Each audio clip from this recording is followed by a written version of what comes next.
Bonjour à toutes et à tous et bienvenue sur ma chaîne YouTube pour cette nouvelle newsletter. Nous vivons actuellement une période troublée avec cette nouvelle crise bancaire, en espérant bien sûr que ce ne soit pas plus profond. Nous verrons ça plus tard, mais avant de commencer cette newsletter, je tiens à faire une déclaration. Avec ce qui se passe actuellement sur les marchés financiers, il devient clair que maintenant, pour pouvoir prospérer, pour pouvoir réaliser des gains réguliers année après année sur les marchés financiers, il faudra une véritable expertise. Les marchés financiers sont piégeux et les pièges sont de plus en plus fréquents et de plus en plus sophistiqués. Et avec ce qui se passe actuellement, si vous n'avez pas les compétences nécessaires pour faire face, ce sera difficile justement de générer des gains et d'éviter une déroute de vos capitaux. Donc clairement, vous avez deux solutions. Il existe deux solutions pour prospérer sur les marchés financiers.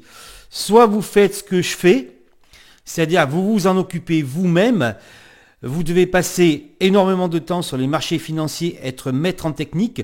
Donc si vous êtes salarié, c'est très compliqué. Ça va être très compliqué justement de pouvoir être très efficace parce que vous devez y consacrer du temps et de l'énergie. Donc par vous-même, et c'est le meilleur moyen effectivement d'y arriver, vous allez devenir expert. Et si vous développez une bonne stratégie, vous obtiendrez des gains réguliers sur les marchés financiers.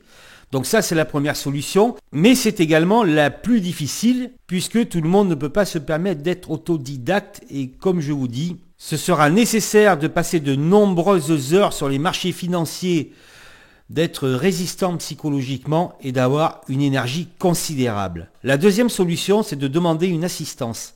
C'est ce que je vais proposer très prochainement par l'intermédiaire de mon site internet. Voilà, c'est une histoire de quelques semaines où je vais vous proposer des solutions d'accompagnement afin de vous aider à réaliser des gains réguliers sur les marchés. Donc ce que je veux dire par là, c'est qu'il est nécessaire de vous former. Soit vous vous formez tout seul, mais là, effectivement, il peut y avoir des résultats, mais c'est très très difficile. Soit vous trouvez une personne de confiance, parce que pour une raison ou pour une autre, vous ne pouvez pas vous en occuper comme vous voulez, ou vous n'avez pas les résultats adéquats. Donc vous allez chercher une personne de confiance qui va vous apporter une assistance sur les marchés financiers. C'est ce que je vais vous proposer personnellement. Alors après, effectivement, il y en a d'autres. Mais retenez ceci, la formation est nécessaire, soit par vous-même, soit en demandant une assistance, que ce soit avec moi ou avec quelqu'un d'autre. Vous n'aurez pas le choix, ce sera l'un ou l'autre, afin d'éviter, bien sûr, de faire partie des nombreuses personnes qui malheureusement ont échoué sur les marchés financiers. Voilà, donc maintenant nous allons attaquer cette newsletter. Cette newsletter ce ne sera pas trop longue, ce n'est pas la peine d'en dire trop. Ce qui nous intéresse actuellement, bien évidemment, c'est l'inflation. Elle est toujours là, l'inflation. Et bien sûr, ce qui s'est produit sur les banques ces dernières semaines. Avant les événements de la Silvergate Bank Corporation, la banque des cryptos, et puis ce qui a suivi, car bien évidemment cela pourrait changer la donne, nous nous sommes rendus compte que l'inflation est toujours un problème, que même si elle baisse un petit peu, elle est toujours très élevée. Et c'est vrai que John Williams de la Fed l'a dit, donc les taux pourraient rester à un niveau élevé pendant plusieurs années. Et Jérôme Powell l'a reprécisé la dernière fois, la vigueur de l'économie fait que justement le pic des taux sera peut-être relevé entre 5,5 et 5,75. C'est-à-dire que la hausse des taux n'est pas terminée a priori parce que cette inflation est beaucoup trop vigoureuse. On le voit, le marché de l'emploi est plus que solide. On le voit également dans les statistiques, même si celles de cette semaine ont baissé. L'économie est vigoureuse, donc ça va entretenir l'inflation. Et pour réellement être efficace contre l'inflation, normalement les taux doivent être beaucoup plus élevés que l'inflation, ce qui n'est pas le cas. Voilà. On en est loin et surtout au niveau de la BCE qui, bien sûr, malgré les événements, a relevé ses taux d'intérêt de 0,5 points à 3%. Cette lutte donc n'est pas terminée. Est-ce que les derniers événements vont remettre en cause ce cycle inflationniste? Ça, on le verra, mais en tout cas, Bruno Kassmann de la JP Morgan a bien indiqué, voilà, c'est un spécialiste, qu'il n'y aurait pas d'atterrissage en douceur et qu'une récession sera nécessaire pour endiguer l'inflation. Après, nous avons plusieurs experts comme James Anderson, un gérant d'actifs, qui a bien précisé que le taux actuel des taux, mais ils n'ont pas de choix à cause de cette inflation, va provoquer des difficultés financières chez les entreprises et un recul des marges au second semestre. Donc effectivement, cela va entraîner un recul des marchés. Et Marko Kolanovic, le stratégiste action de JP Morgan, va plus loin en disant que justement ce niveau-là fait que le S&P est beaucoup trop cher. Il dit que le S&P est 2,5 fois trop cher et que le rallye actuel, enfin rallye avant les événements, cette montée des marchés, ça je vais y revenir rapidement, est un bear market trap et qu'également les marchés sont beaucoup trop complaisants avec la géopolitique. C'est vrai que bon, l'Ukraine, on ne peut pas dire que ça aille mieux. Cette lutte donc contre l'inflation n'est pas terminée et il va y avoir des répercussions. Et au niveau des taux obligataires, bon, qui ont baissé depuis les événements de cette nouvelle crise bancaire, nous voyons que là, le 2 ans allemand était au plus haut depuis 2008, le 10 ans français au plus haut depuis 2012, et au niveau des taux américains, le 10 ans avait dépassé les 4% et le 2 ans à 5,08, ce qui est un signal de récession. Et pourtant, on l'a vu, les PMI ont remonté, etc. Il y avait une amélioration, malgré que ce soit un signe récessif, et les marchés ont bien résisté. Alors, qu'est-ce qui se passait avant ces événements bancaires? Il se passait ce que je vous avais dit, c'est-à-dire que le marché 2019, un marché acheteur, un marché optimiste, mais en 2019, voilà, je vous avais expliqué, il y avait eu des corrections, et les corrections ont commencé au mois de mars. Il y en a eu une petite, puis après ça a basculé sur avril. Voilà, regardez le graphique du CAC 40 de l'année 2019. Donc pour l'instant, on est dans le créneau, c'est-à-dire que ça se passe comme en 2019, c'est-à-dire qu'un marché optimiste. Et d'ailleurs, avant ces événements, nous voyons qu'au niveau des statistiques, c'était plutôt bon. Même Madame Yellen disait qu'elle voyait une amélioration des perspectives économiques pour 2023. La Commission européenne avait relevé ses prévisions de croissance pour 2023. Et c'est vrai que, vous voyez, les PMI en zone euro, globalement, repassaient en expansion en étant supérieurs à 50. Net rebond de l'indice du marché immobilier, les mises en chantier et les permis de construire ont rebondi. Le chômage a continué à baisser, les demandes d'allocation étaient inférieures aux attentes. Le NFP supérieur aux attentes, le PMI des services et composites américains est repassé en extension supérieure à 50. Également, le moral des consommateurs et des investisseurs allemands était en nette amélioration. Donc vous voyez, on voyait quand même une amélioration.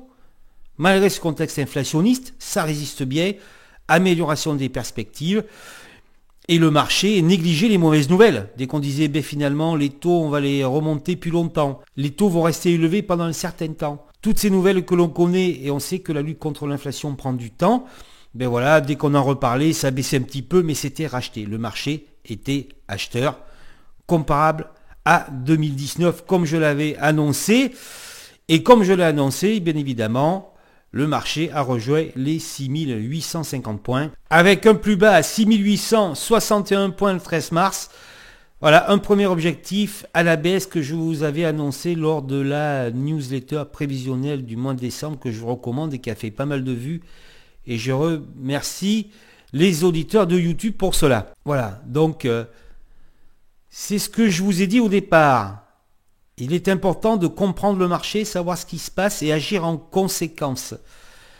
Là, tout se passait bien, puis d'un seul coup, plouf. Donc si vous étiez surexposé en bancaire, c'est un peu compliqué là. Donc l'important, c'est d'être formé. Voilà, d'être formé. Soit vous le faites vous-même, et en espérant que vous serez efficace, soit, et là c'est beaucoup plus simple, vous demandez une assistance. Bien sûr, il faut que la personne soit de confiance.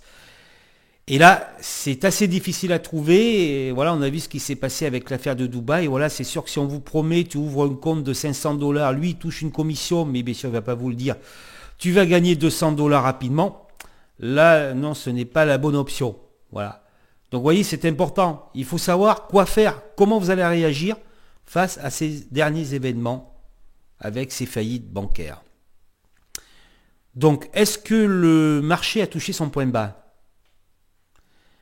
Donc ça, je garde cette réponse, mon avis, pour la fin de la newsletter. Maintenant, revenons sur cet épisode qui a ébranlé les marchés financiers ces derniers jours. Tout allait pour le mieux, Madame la Marquise, et puis voilà, il y a eu cette faillite, la Silvergate Bank Corporation, l'une des plus grandes banques de crypto-monnaies. Voilà, ça a commencé comme cela. Bon, on sait qu'il y a pas mal de problèmes avec les cryptos depuis un certain temps. Et d'ailleurs, il y avait un éminent analyste qui l'avait dit, alors je ne sais plus qui c'est qui l'avait dit, qu'il y aurait de gros problèmes avec les cryptos. Hein.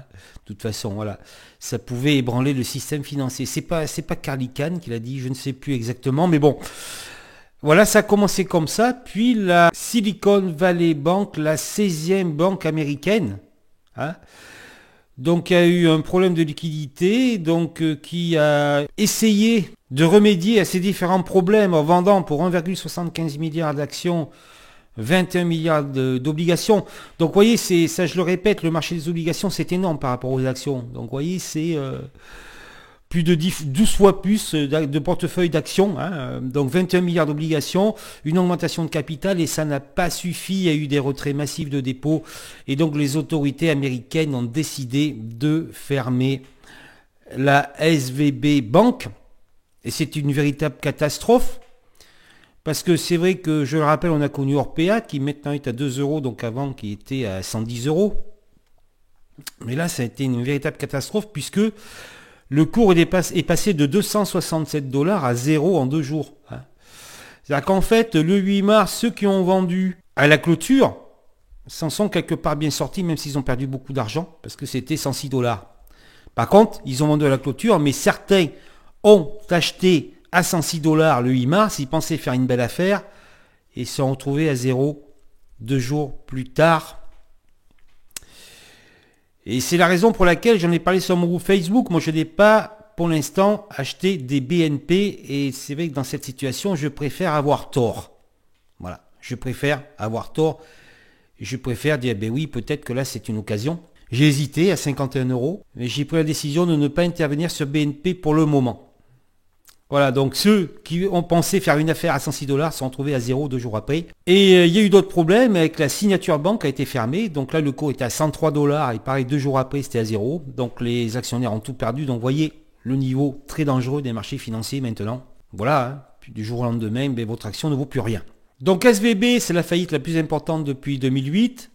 On a eu la Signature Bank et la First Republic Bank, la 14e banque américaine, voilà, qui a perdu pas mal, en grande difficulté, et donc des grandes banques dont JP Morgan et Citigroup ont renfloué de 30 milliards de dollars sur demande du gouvernement américain. Donc on vous dit au départ qu'il n'y aura pas de contagion, que le système financier américain est sûr, c'est le président Biden qui l'a dit, Madame Yellen l'a rappelé. On vous a dit que les banques françaises, les banques européennes étaient sûres, M. De Gallo l'a dit, que ce n'était pas pareil qu'en 2008, Mme Lagarde l'a dit, que le système bancaire était beaucoup plus solide. Ne vous inquiétez pas, tout le monde est monté au créneau en vous disant qu'il n'y aurait pas de contagion. Et puis, il y a eu Crédit Suisse. Voilà, Crédit Suisse, donc on connaissait les problèmes depuis plusieurs années, hein. Ils ont eu beaucoup de soucis, Crédit Suisse, donc c'est une banque chancelante, et cette banque qui... je le rappelle, à plus de 160 ans. C'est une grande banque. Travailler comme trader à une certaine époque, c'était vraiment un prestige de travailler à Crédit Suisse. On le sait, bon, les Suisses, au niveau finance, ils sont quand même assez performants. Mais là, Crédit Suisse est en grande difficulté. À une époque, c'était Deutsche Bank. Là, c'est Crédit Suisse. Et donc, tout d'un coup, on parle de Crédit Suisse qui va pas bien.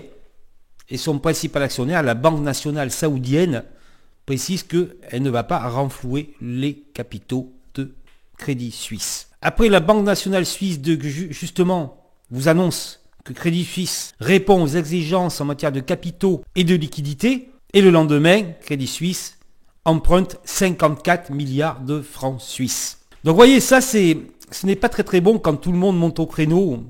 Tout le monde intervient en même temps, vous disant, mais non, ne vous inquiétez pas, il n'y aura pas de contagion. Après, ben, les banques françaises sont sûres, les banques européennes sont sûres, vous inquiétez pas, tout ira bien, ce n'est pas grave. La 16e banque américaine fait faillite, la 14e banque est en difficulté, une grande banque européenne est en grande difficulté, mais non, ne vous inquiétez pas, tout va bien. Alors ça, il faut plutôt s'inquiéter Parce qu'on connaît en général ce genre de prévision. Voilà. Hein. Et il y a Goldman Sachs. Alors, Goldman Sachs qui avait annoncé quelques jours avant qu'il fallait justement renforcer sur SVB, hein, qui était passé de un objectif de $280 à $302. Alors, vous savez que Goldman Sachs avait également, quelques mois avant la faillite d'Enron, recommandé d'acheter le titre. Alors voilà, on a envie de dire à qui le tour. Les dernières nouvelles, eh bien, UBS sera en pourparlers pour reprendre Crédit Suisse. Donc ça peut faire monter le marché lundi peut-être. Mais il a été annoncé que 4 grandes banques ont limité les opérations avec Crédit Suisse, dont Société Générale et Deutsche Bank. Donc là, on le voit, le marché est nerveux. Et qu'est-ce que ça va donner? Est-ce que les 6861 sont le point bas sur le CAC 40? Alors ça, je vous dirais que personne ne le sait en fait. Et c'est difficile de le savoir. Si effectivement tout cela va s'arrêter et que tout ce qui a été mis en place va régler le problème, est-ce que c'est le point bas? Est-ce que c'est une bonne occasion de rentrer sur les marchés? Voilà, alors comme je le dis, il faut être expert. Et la première chose, c'est donc de beaucoup s'informer, d'avoir une présence, hein, pour être au courant. Mais surtout, la chose la plus importante, c'est les graphiques. Donc vous avez besoin d'une expertise, je le répète encore une fois, il faut être expert en graphique. La réponse, comme disait un célèbre trader, est sur les graphiques. Donc nous allons voir ce que nous disent les graphiques. Alors, commençons par le SP500. Ce qui est important, c'est l'hebdomadaire. Vous voyez ici, nous sommes en hebdomadaire. Donc le gros problème en fait actuel, et ça j'en ai parlé depuis quelques mois, c'est que nous sommes baissiers sur le SP500 et le Nasdaq. Nous sommes dans une période de transition sur le Dow Jones et le CAC 40. Même le CAC 40 est mieux orienté que le Dow Jones. Et ça, c'est très bizarre, puisque en général, lorsque les marchés américains sont en phase 4 de Weinstein, le CAC est en phase 4 de Weinstein et même moins bien positionné que les marchés américains. Et là, le CAC 40 est plutôt pas trop mal orienté, hein. Mais la grande difficulté, comme on le sait très bien, ce sont les marchés américains, la locomotive de l'économie mondiale. Vous êtes sur le S&P dans une phase 4 de Weinstein, hein. La ligne noire, c'est la moyenne 30 semaines, ce qui veut dire par définition que cela peut continuer à baisser, hein, voire très longtemps. Donc la question qu'on pourrait se poser, c'est est-ce qu'on n'est pas dans un bear market? Voilà, le stratégiste action de JP Morgan, je vous en ai parlé tout à l'heure, a dit, ben attention, on est dans un bear market en fait. Est-ce qu'on n'est pas dans un bear market très très long, très très lent, plus lent qu'en 2000, mais tout doucement, mais sûrement, hein? Là, c'est clairement baissier. Donc c'est ça qui est inquiétant en fait. C'est ça qui est inquiétant. Si l'on regarde le Nasdaq, c'est un peu pareil. Il y a beaucoup de ressemblances avec le SP500, toujours en hebdomadaire. Vous voyez toujours cette phase 4 de Weinstein en dessous du Kumho-Span. Donc phase 4 de Weinstein, on peut faire de nouveau plus bas si on enfonce bien évidemment les plus bas de septembre à 10 440 points. Le Dow Jones résiste beaucoup mieux. C'est un peu comparable au CAC 40. C'est-à-dire vous êtes dans un range. Attention, là le haut est plus bas que le précédent. Vous êtes dans un range, mais attention, on peut considérer que le Dow Jones est dans une phase 4 de Weinstein. D'accord? Il faudrait vraiment redépasser cette résistance ici, là, 34 730 ici. Donc c'est neutre, c'est-à-dire que là c'est un range, c'est-à-dire qu'on peut revenir ici vers les 29 000 et repartir. C'est un peu mieux orienté, mais bon, là globalement c'est neutre. Et le CAC 40, voilà, je vous ai tracé un beau canal. Alors vous voyez que le CAC 40 est dans un range, mais qu'on a fait quand même un nouveau plus haut, et dans un canal haussier. Vous êtes dans un canal haussier sur le CAC 40. On est plutôt bien orienté sur le CAC 40. Donc ça, je l'avais déjà dit. Mais ce qu'il faut que vous sachiez, c'est que le CAC 40, c'est 5 valeurs. Hein? Voilà, le CAC 40, c'est 5 valeurs. Les 5 premières capitalisations du CAC 40 représentent 45% du CAC 40, LVMH, L'Oréal, Hermès, Total et Sanofi. Et bien que Total ait baissé avec ce problème bancaire, voilà, le pétrole réagit lorsqu'il y a quand même des soucis comme ça, qu'il y a un risque peut-être de récession, hein. Même si Total a baissé, elle est quand même sur les plus hauts, et donc c'est 45% du CAC 40, ces 5 valeurs, et ce qui explique pourquoi le CAC 40 est bien orienté. Mais voilà, ce n'est pas représentatif de la cote, vous êtes d'accord? Ces 5 valeurs sur 40. Donc vous pouvez faire monter un indice avec 5 valeurs. Voilà, la situation. Maintenant, je vais conclure pour vous dire ce que j'en pense et je vais vous donner mes objectifs. Voilà, sur le CAC 40. On va parler du CAC 40. Mais maintenant, vous êtes conscient de cette situation. Marché baissier, S&P, Nasdaq, ça peut continuer à baisser. Plutôt neutre sur le Dow Jones, mais il est quand même moins bien orienté que le CAC. Et le CAC, grâce à ces 5 valeurs, est plutôt bien orienté. D'accord? Voilà, ça c'est clair. Donc maintenant, nous allons conclure cette newsletter. Alors, où va le marché? Qu'est-ce que je pense de tout ça? Est-ce qu'en fait, nous sommes au point bas du marché? Parce qu'en fait, nous sommes peut-être au point bas du marché. Le marché peut être acheté. C'est comme BNP qui peut être acheté à 50 euros. Hein, 50, 51 euros. Il y en a qui ont acheté sûrement. D'accord? Donc, je l'avais dit, donc premier support 6850. Mais je vous avais dit également que tout était possible, que la correction pouvait être éventuellement très violente et que nous pouvions avoir une correction à la 2020. Donc pour l'instant, si vous voulez, nous sommes dans le Kumo Span jour. Donc pour l'instant, il n'y a pas de véritable alerte. C'est contenu. Hein. Donc si ça remonte maintenant, c'est très bien. Mais voilà, tout est possible. Tout est possible et ce n'est peut-être pas la fin, surtout que, comme je vous dis, toutes ces interventions, nous sommes quand même à 3 faillites. La 14e banque américaine, bon, voilà, Crédit Suisse va pas très très bien. Tout le monde, en même temps, vous dit, mais non, ne vous inquiétez pas, tout va bien. Donc là, c'est plutôt un signe alarmant. Donc maintenant, peut-être que ça va craquer et que nous allons avoir une chute à la 2020. Parce que maintenant, effectivement, l'intelligence artificielle qui contrôle les marchés, l'inconvénient de tout cela, c'est que ça peut provoquer des réactions violentes, que ce soit la baisse soit la hausse, hein, je veux dire, hein, et des chutes violentes et très rapides.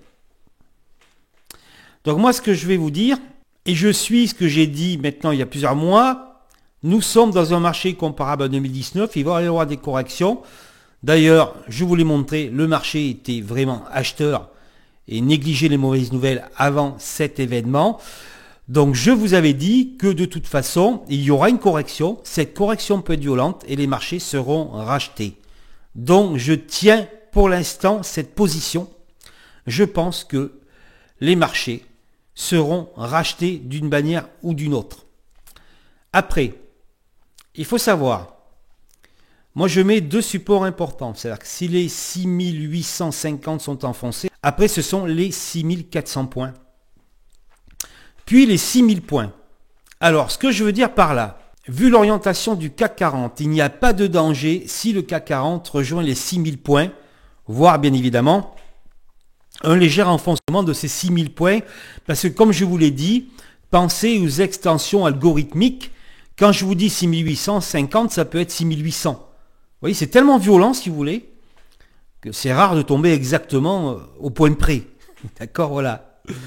Quelque part, c'est pas très contrôlable ces algos. Hein. C'est un peu. Ils ont fait d'ailleurs quelque chose sur une valeur jeudi. En une seconde, moi je surveille cette valeur, je dis oh là là. Voilà, en fait, c'est vraiment très violent et à la limite de l'incontrôlable. Donc, ce que je veux dire, si on descend jusqu'aux 6000 points, il n'y a pas de danger. C'est-à-dire que jusqu'à cette zone-là, ça repartira. Ça repartira plus ou moins rapidement. Bien évidemment, si l'on s'arrête à 6004, ça repartira plus vite. Vous voyez, c'est une histoire de niveau, en fait. Hein. Plus vous descendez, plus après c'est difficile. Effectivement, si l'on cassait les 6000 points, là peut-être que cela changerait la donne, mais D'un point de vue graphique, tant que l'on est au-dessus des 6000 points, je maintiens le fait que les marchés seront rachetés et que nous sommes plutôt dans une phase d'expansion. Bien évidemment, si ça s'aggrave, si les grandes banques sont touchées, que ce soit européennes, américaines, voilà, les établissements auront besoin de liquidités, il va y avoir de la défiance. Et là, on peut avoir le grand crack, parce que ça, je vous en ai parlé du grand crack. On n'échappera pas au grand crack. Là, nous sommes à la 15e année sans crack. Il y a eu de l'argent gratuit pendant plus d'une décennie. Donc tout ceci, toute cette bulle de liquidité va se payer durement à un moment ou à un autre. C'est vrai que Carl Icahn ou Michael Burry l'ont signalé, entre autres. Et donc le grand crack, on y aura droit. Donc là, si ça s'étend, on aura peut-être droit à ce grand crack. Et là, ce sera très difficile pour beaucoup, notamment de petits porteurs. Donc maintenant, il faut observer, il faut prendre des bonnes décisions. Est-ce que le CAC 40 va enfoncer les 6008, puis les 6004, puis les 6000 ? Voilà, ce sont les objectifs où, là encore, comme je vous l'ai dit, à 6000 points, pour moi, il n'y a pas de danger. On le verra dans les jours et les semaines à venir.